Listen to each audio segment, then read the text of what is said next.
Spiritual tax Tamil நேயர்களுக்கு அன்பு வணக்கம். நான் ஜோதிடர் குரு வரதராஜ பெருமாள். நம்ம சேனலில் வரக்கூடிய நிகழ்ச்சிகளில் கோச்சார பயிற்சி பலன்கள், அதாவது குரு பயிற்சி, சனி பயிற்சி, ராகு கேது பயிற்சிகள் பற்றி பார்த்துட்டு வந்துருக்கோம். ஒவ்வொரு ராசிக்கு என்ன மாதிரி கோச்சார கிரகங்களுக்கு பலன் கொடுக்கும் அப்படின்றத பார்த்து வந்துட்டுருக்கோம். ஆன்மீக தகவல்கள், ஜோதிட தகவல்கள்லாம் பார்த்துட்ருக்கோம். ஸோ அந்த வரிசையில் இந்த காணொலி வந்து பார்த்தீங்க அப்படின்னா உங்களுக்கு வந்து ஒரு மிக முக்கியமான ஜோதிட தகவல் ஒன்று பகிர்ந்துக்கிறதுக்காக தான். அதாவது நம்மளுடைய ஜாதகத்தில் ஒவ்வொருத்தரும் நம்மளுடைய ஒரு 12 ராசி, மேசம் முதல் மீனம் வரையான 12 ராசியில் ஒரு ராசியில் பிறந்திருப்போம் இல்லையா? ஸோ அந்த ராசிக்கு நீதிமான், கர்மகாரகன் அப்படின்னு சொல்லக்கூடிய சனி பகவான் என்ன நிலையில் இருந்தால் என்னென்ன பலன்கள் தருவார்? இப்போ முதல் ராசியிலேயே இருந்தால் என்ன பலன் தருவார்? அதாவது இது வந்து உங்களுடைய ஜனன ஜாதகத்தில், உங்கள் ஜனன ஜாதக பலன்கள் வந்து நம்ம வந்து 3 படிநிலைகளை தான் வந்து நம்ம பார்க்குறோம். ஸோ அந்த வகையில் வந்து முதல் வந்து பார்த்திங்கன்னா விதி, 2வது மதி, அதுக்கு அடுத்தது 3வது வந்து கதி. இந்த 3 படிநிலைகளை வச்சு தான் ஒரு ஜாதகத்துக்கான ஒரு யோக அவயோக பலன்கள் நம்ம முடிவு பண்ணுவோம். இப்போது விதி, மதி, கதி அப்படின்னா என்ன அப்படின்னு கேட்டிங்கன்னா, விதி அப்படின்றது வந்து லக்னம், மதி அப்படின்றது வந்து சந்திரன், கதி அப்படின்றது வந்து சூரியன். இப்போது விதி அடிப்படையில் ஒரு தோஷம் இருந்து அது சந்திரனுக்கு வந்து இல்லை அப்படின்னா அந்த தோஷம் வந்து 50% குறைஞ்சிரும். சூரியனுக்கும் இல்லை அப்படின்னா அதோட தன்மையில் வந்து 75% குறைஞ்சிரும். ஸோ இதுதான் இந்த அடிப்படையில் தான் ஒரு ஜாதகத்துக்கான யோகா அவயோக பலன்கள் நம்ம தெரிஞ்சுக்க முடியும். ஸோ அந்த வகையில் உங்கள் லக்னத்துக்கு சனி எந்த நிலையில் இருந்தாலும் உங்கள் ராசிக்கு என்ன நிலையில் இருந்தால் என்ன மாதிரியான பலன்கள் கொடுப்பாரு, அதாவது சந்திரனுக்கு மதிக்கு என்ன நிலையில் இருந்தால் என்ன பலன்கள் கொடுப்பாரு அப்படின்றத வந்து நம்ம தெளிவாக பார்க்க போகிறோம். மேஷம் முதல் மீனம் வரையான 12 ராசிக்காரர்களுக்குமான சனியுடைய நிலை, சனி பகவானுடைய நிலை வந்து என்ன பலனாக கொடுக்கும் அப்படின்றத நம்ம தெரிஞ்சுக்க போகிறோம். தொடர்ந்து காணொலியை பாருங்கள், உங்களுக்கு கண்டிப்பாக பயனுள்ளதாக இருக்கும்.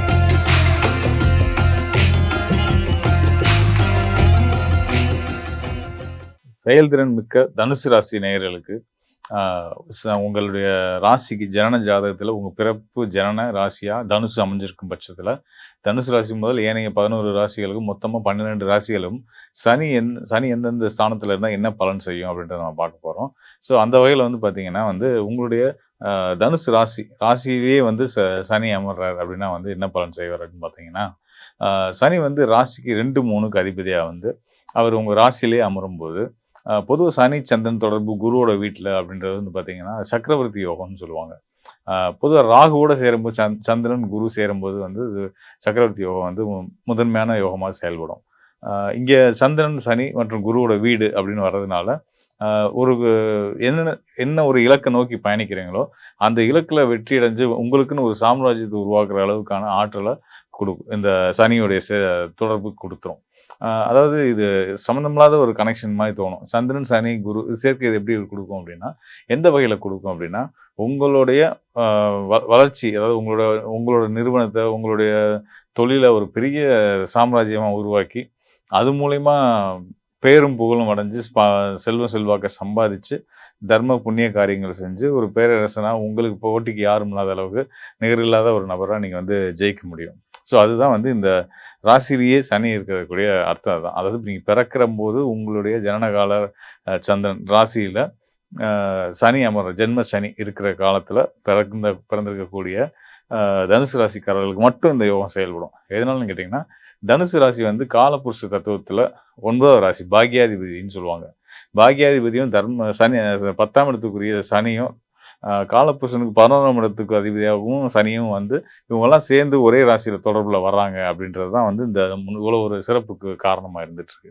பொதுவாக ஜென்ம சனி காலத்தில் பிறக்கிற எல்லா ராசிக்காரர்களுக்கும் இந்த பலன் நம்ம சொல்ல முடியாது.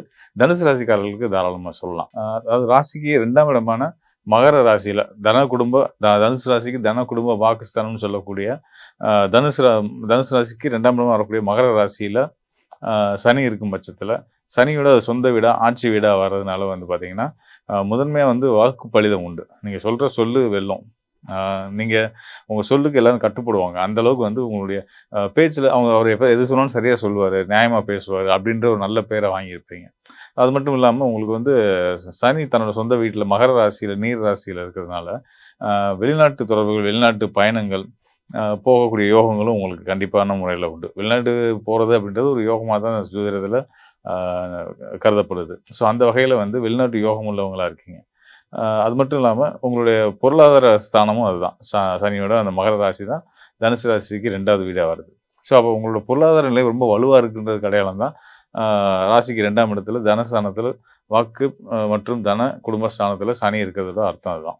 அதுக்கு அடுத்த நிலையில மிக முக்கியமான ஒரு ஸ்தானமா சொல்லக்கூடியது வந்து பார்த்தீங்கன்னா, நம்மளோட விடாமுயற்சி, தன்னம்பிக்கை, போராட்ட குணம் இதெல்லாம் குறிக்கக்கூடிய 3ஆம் இடம். இந்த 3ஆம் இடத்துல சனி பகவான் அமரும்போது எப்படியான பலன்கள் குடுப்பார் அப்படின்னு கேட்டீங்க அப்படின்னா, அந்த 3ஆம் இடம்னு சொல்லக்கூடியது வந்து பூரணத்துவம் பெற்ற ஒரு ராசியான கும்ப ராசி தான் தனுசு ராசிக்கு 3ஆம் இடமா வரும்.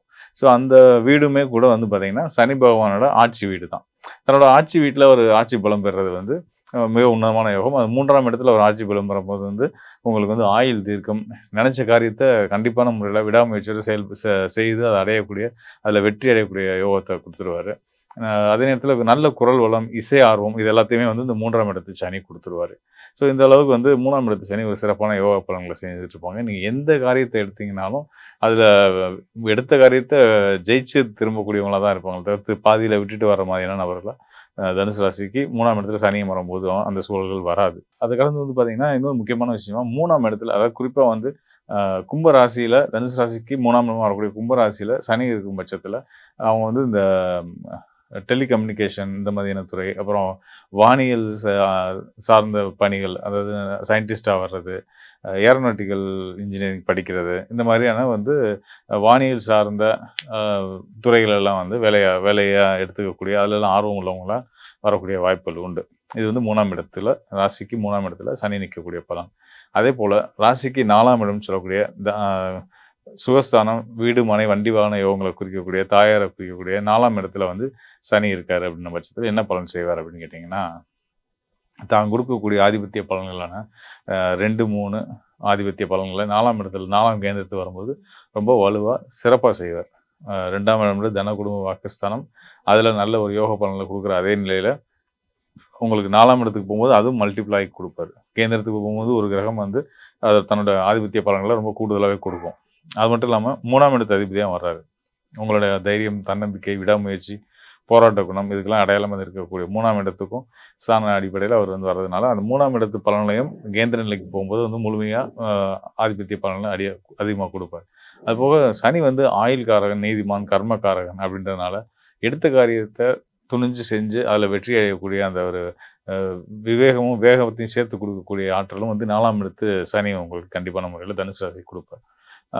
அது கடந்து இன்னொரு முக்கியமான விஷயம் பார்த்தீங்கன்னா, அந்த 4ஆம் இடமா வரக்கூடியது உங்கள் ராசிநாதன் குருவுடைய மீன ராசி தான் வீடு தான் உங்களுடைய 4ஆம் வீடு. ராசிக்கு அதிபதியாகவும் 4ஆம் இடத்து அதிபதியாகவும் உங்கள் ராசிநாதன் குருவே வர்றதுனால, அங்கே சனியோட தொடர்பு வர்றதுனால, நீங்கள் ஒரு சில விஷயங்களை மட்டும் கவனமாக இருக்கணும். அதாவது கால் பகுதிகளில் வந்து காயம் படுறது, எலும்பு முறிவு ஏற்படுறது, அதீதமான கால் வலி ஒரு குறிப்பிட்ட ஏஜுக்கு மேலே கண்டிப்பான முறையில் தனுசு ராசிக்காரர்களுக்கு இந்த 3 ராசிகள்லையுமே, அதாவது உங்களுடைய தனுசு ராசிக்கு 2ஆம் இடமா சொல்லக்கூடிய மகரத்தில், 3ஆம் இடமா சொல்லக்கூடிய கும்பத்தில், அதே போல் வந்து ராசிக்கு 4ஆம் இடமா சொல்லக்கூடிய மீனத்தில், இங்கெல்லாம் வந்து சனி இருக்கும்போது வந்து கண்டிப்பான முறையில் வந்து எலும்பு சம்பந்தப்பட்ட பிரச்சனைகள், காயங்கள் ஏற்படுறதுக்கான வாய்ப்புகள் நிறைய உண்டு. கண்டிப்பாக அந்த கணுக்காலில் இருந்து பாதம் வரைக்குமான பகுதிகளில் கண்டிப்பான முறையில் காயம்பட்ட வடுக்கள், வலி இந்த மாதிரி இந்த விஷயங்கள் இருக்கிறதுக்கான வாய்ப்புகள் உண்டு. அது ஆரம்ப நிலையில் நீங்கள் பார்த்துக்கும் போது சரி பண்ணிக்கவும் முடியும். அதுக்கு அடுத்த ரொம்ப முக்கியமான ஸ்தானம் வந்து பார்த்தீங்கன்னா, காலபுருஷனுக்கு முதல் வீடாக வரக்கூடிய மேசராசி. மேசராசி உங்கள் ராசிக்கு 5ஆம் வீடாக வருது. அந்த 5ஆம் வீட்டில் சனி இருக்கும் பட்சத்தில், சனி வந்து மேச ராசியில் நீச பலம் அடைகிறாரு. அதாவது தன்னுடைய காரகத்துவ பலத்தை வந்து முழுசாக இழக்கிற இடம் வந்து பார்த்தீங்கன்னா மேச ராசி தான். அங்கே இருக்கும் மேச ராசியில் சனி இருக்கும்போது வந்து நம்மளோட எண்ணங்களில் வந்து நிறைய எதிர்மறையான எண்ணங்களை கொடுப்பார், குழப்பங்களை கொடுப்பார், காரணமற்ற பயத்தை கொடுப்பார். உங்களுடைய புத்திர ஸ்தானமாகவும் அந்த இடம் வர்றதுனால பூர்வீக புண்ணியஸ்தானம் உங்களோட யோகஸ்தானமாகவும் மற்றும் உங்களுடைய குலதெய்வத்தை குறிக்கக்கூடிய ஸ்தானமாகவும் வந்து அங்கே ஒரு அசுப கிரகம் அது நீச பலத்தில் இருக்கிறது அப்படின்றது வந்து பார்த்தீங்கன்னா உங்களுக்கு ஒரு தெளிவற்ற சிந்தனைகளை கொடுத்துட்டே இருக்கும். ஸோ அதெல்லாம் சரியாக இருக்குது. நீங்கள் தொடர்ந்து உங்கள் குலதெய்வ வழிபாடை சிறப்பாக செய்துட்டு இருந்தீங்கனாலே போதுமானது தான். அது போக கூடுதலாக நீங்கள் செய்ய வேண்டிய விஷயங்கள் என்னென்னா, உங்களை பாசிட்டிவாக வச்சுக்கிறதுக்காக நல்ல நண்பர்கள், நல்ல புத்தகங்கள் படிக்கிறது, இந்த மாதிரி விஷயத்த வந்து தனுசு ராசிக்காரர்கள் தொடர்ச்சியாக செய்துட்டு இருக்கும்போது உங்களுடைய எண்ணங்கள் வந்து சீராக இருக்கும். எண்ணங்கள் சீராக இருந்தால் வாழ்க்கை சீராக இருக்குன்ற அடிப்படையில் உங்களுக்கு வந்து எந்த ஒரு சிக்கலும் இல்லாமல் சனி வந்து நல்ல பலன் மட்டும்தான் செய்வார். அதுக்கு அடுத்ததான் ரொம்ப முக்கியமான ஸ்தானம் வந்து பார்த்தீங்கன்னா, ருண ரோக சத்துர் ஸ்தானம் சொல்லக்கூடிய நோய் எதிரி கடன்களை குறிக்கக்கூடிய 6ஆம் இடம். அந்த 6ஆம் இடம் தான் உங்களுடைய சர்வீஸ் உங்களுக்கு குடுக்கப்பட்ட பொறுப்புகள நீங்க எந்த மாரி சிறப்பா செய்வீங்கன்றத சொல்லக்கூடியதும் அந்த 6ஆம் இடம் தான். அந்த 6ஆம் இடமா வரக்கூடியது வந்து பார்த்தீங்கன்னா, அசுர குருவான சுக்கிரனோட வீடான ரிஷப ராசி. அந்த ரிஷப ராசியில சனி கர்மகாரகன் சனி வந்து அமரும்போது வந்து பார்த்தீங்கன்னா, ரிஷப ராசிக்கு நட்பு வீடா சனி இருக்கிறது சனிக்கு நட்பு வீடா ரிஷப ராசி இருக்கிறதுனால, சனி பகவானுமே வந்து பார்த்தீங்கன்னா 6ஆம் இடத்துல பொதுவாவே வந்து நல்ல யோக பலன்கள குடுப்பார்.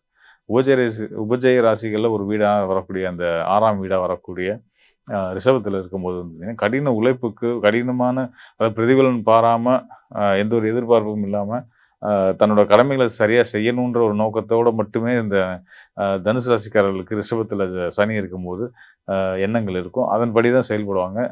பிரதிபலன் பாராம நம்ம கடமை செய்வோம், பலன் அது கண்டிப்பா கிடைக்கும் அப்படின்ற நம்பிக்கையோட தொடர்ந்து செய்ற விஷயங்கள சிறப்பா செய்து, அதுல ஒரு நல்ல பேர் அதனால நல்ல பேரும் புகழும் அடைவாங்க. அதே நேரத்துல 6ஆம் இடத்துல சனி இருக்கும்போது வந்து எதிர்த்து வர்றது யாரா இருந்தாலும் அவங்கள வெல்லக்கூடிய பேராற்றல் வந்து தனுசு ராசிக்காரர்களுக்கு கண்டிப்பான முறையில இருக்கும். மேலும் நம்ம வந்து இந்த காணொளிகள்ல வந்து பார்த்தீங்கன்னா, ஒவ்வொரு ராசிக்கும் சனி எந்த நிலையில இருந்தா என்ன பலன்கள் தருவார்? அதாவது உங்களுடைய ராசி இப்ப நீங்க வந்து ஒரு குறிப்பிட்ட நாள்ல பிறக்குறீங்க. அந்த நாள்ல சந்திரன் வந்து எந்த ராசியில இருக்கோ, 12 ராசிகள்ல எந்த ராசியில இருக்கோ, அது உங்களுடைய ராசி அப்படின்றத நம்ம சொல்றோம். ஸோ அந்த வகையில வந்து பார்த்தீங்கன்னா, அந்த ராசிக்கு ஸ்தான அடிப்படையில சனி எங்கெங்க இருக்கார்? ஏன்னா சனி வந்து பார்த்தீங்கன்னா, கர்மகாரகன் இல்லையா? கர்மகாரகன் அப்படின்னா வந்து என்ன அப்படின்னு நம்ம தெரிஞ்சுக்கணும். கர்மகாரகன் அப்படின்னா நம்மளுடைய முன்வினை கர்ம வினைகளுக்கு ஏற்ப நமக்கான யோக அவயோகங்கள வகுத்து கொடுக்கக்கூடிய கிரகம் யார் அப்படின்னு கேட்டிங்கன்னா, நீதிமான்னு சொல்லக்கூடிய சனி பகவான் தான். இந்த சனி பகவான் தான் வந்து நமக்கான வாழ்க்கைக்கு நம்ம செய்த நல்வினை, தீவினைக்கு ஒப்ப நமக்கான நன்மைகளையும், தீமைகளையும் தரக்கூடியவரா இருக்கார். தீமையை தர்றதுனால அவர் கெட்டவரா நம்ம நினைக்க வேணாம். அவர் நியாயவான் அப்படின்றதுனால நம்ம செய்யக்கூடிய நம்ம செய்த வினைகளுக்கு ஒப்ப நமக்கான பலன்கள குடுக்க போறார். ஸோ அந்த வகையில வந்து சனி உன்னதமான ஒரு கிரகம். ஒவ்வொரு ராசிக்காரர்களும் அ நம்மளுடைய ராசி அடிப்படையில சனி எங்க இருக்காரு அப்படின்றத பொறுத்து அதற்கான பலன்கள் நம்ம சொல்லியிருந்தோம். இத விட இன்னும் வந்து மேற்படி இன்னும் நுட்பமா நீங்க சனியோட நிலை, அது சனி மட்டும் இல்லாம உங்களுடைய ஜனன ஜாதக அடிப்படை நிலைகள பத்தி அதாவது நம்ம முன்னாடி சொல்லியிருந்தோம் இல்லையா? விதி, மதி, கதி. அதாவது விதின்றது லக்னம், மதின்றது சந்திரன், கதின்றது சூரியன். இந்த 3 நிலைகளின் அடிப்படையிலுமே வந்து இப்ப நம்ம பார்த்தது மதின்ற சந்திரன் அடிப்படையில பார்த்திருக்கோம் காணொளிகள்ல. இந்த 3 நிலைகள்லயும் விதி, மதி, கதி 3 நிலைகளின் அடிப்படையிலயும் உங்களுக்கு வந்து சனி என்ன ரோல் பண்றாரு? உங்களோட வாழ்க்கையில அவர் என்ன மாரியான கர்ம வினைகள உங்களுக்கான நற்பலன்கள தரப்போறார் அப்படின்றத நம்ம பார்க்கணும் அப்படின்னா, நிச்சயமா வந்து உங்களுக்கான உதவ நான் தயாரா இருக்கிறேன். உங்க ஜனன ஜாதகத்தோடு எனக்கு தொடர்பு கொள்ளுங்க. கண்டிப்பான முறையில உங்களுக்கு ஒரு தெளிவ ஏற்படுத்தக்கூடியது என்னுடைய பொறுப்பா நான் எடுத்து சிறப்பான முறையில உங்களுக்கான நல்ல பலன, சரியான பலன உங்களுக்கு நான் எடுத்து சொல்றேன். மீண்டும் ஒரு நல்ல நிகழ்ச்சியில சந்திப்போம். நன்றி, வணக்கம் நண்பர்களே.